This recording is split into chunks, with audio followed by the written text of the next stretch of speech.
অনতিবিলম্বে এই সমস্যার সমাধান কল্পে যদি কর্তৃপক্ষ ব্যবস্থা না নেয় তাহলে আমরা আর প্রতীকী কোনো কর্মসূচির মধ্যে থাকবো না।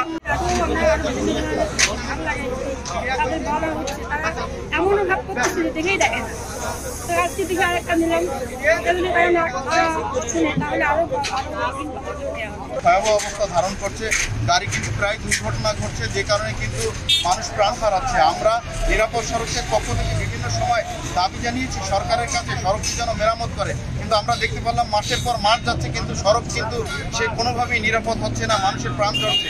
যে কারণে আমাদের কোনো ভাষা যেহেতু যখন বুঝছে না, দাবি যখন বুঝছে না, তখন আমরা কিন্তু এই প্রতীকী আজকে দেখলেন যে মাছের যে এখানে পোনা আমরা ছেড়ে দিয়ে রাস্তায় মৎস্য চাষ প্রকল্পের নামে একটি প্রতীকী কর্মসূচি পালন করে সরকারকে জানাতে চাই খুলনা সাতক্ষীরা মহাসড়কটি অত্যন্ত ব্যস্ততম একটি গুরুত্বপূর্ণ সড়ক, এই সড়কটি যেন তারা দ্রুত মেরামত করে। আজকে আমরা এসেছি মাছ চাষ কর্মসূচি পালন করতে। আসলে আমরা দেখেছি বিভিন্ন সময় মানববন্ধন করেছি এবং আমরা নিরাপদ সড়ক চাই থেকে আন্দোলন করেছি, আমাদের সেরকম কোনো ফল আমরা পাইনি আজ পর্যন্ত। কিন্তু রাস্তার মধ্যে বড় বড় হচ্ছে খাদ, পুকুর, তো এই জায়গায় হচ্ছে কি মানুষ চলাচলেরই উপযোগী নয়। যান চলাচল তো অনেক পরের কথা, তাহলে যেহেতু আমরা নিজেরাই চলাচল করতে পারছি না, এত ভোগান্তি শিকার হচ্ছি, সেই জন্য আমরা আজকে মাছ ছেড়ে প্রতীকী প্রতিবাদ করছি যাতে সড়ক এবং জনপদ যে মন্ত্রণালয়ে আছে, যারা কর্মকর্তা আছে, তাদের কানে পানি যায়। এই পর্যন্ত তাদের কানে পানি যাচ্ছে না, কারণ তারা বিভিন্ন সময়ে হচ্ছে বাজেট দেখাচ্ছে, কিন্তু বাজেটগুলো আসলে বাস্তবায়ন হচ্ছে না, অনেক ঠিকাদার পালিয়ে যাচ্ছে।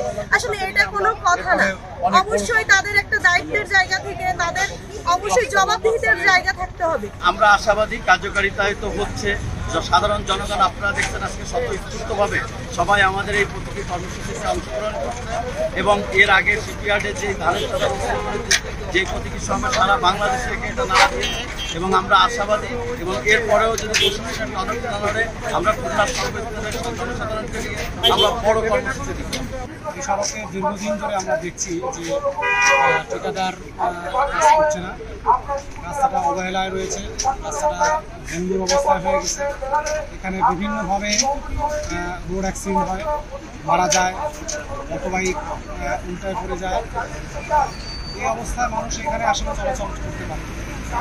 এখান থেকে সাতক্ষীরা, ঢাকা এই রোড থেকে যাতায়াত করে, এখান থেকে আপনার ইন্ডিয়ায় মানুষ যায় এই রোড থেকে।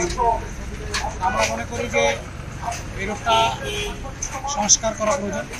জনবল বিভাগের যে মাথাবাড়ি প্রশাসন সরকারের জনগণের টাকায় তাদের বেতন ভাতার ব্যবস্থা হয়, কিন্তু জনগণের প্রতি সরকারের প্রতি জবাবদিহিতার জায়গা নাই।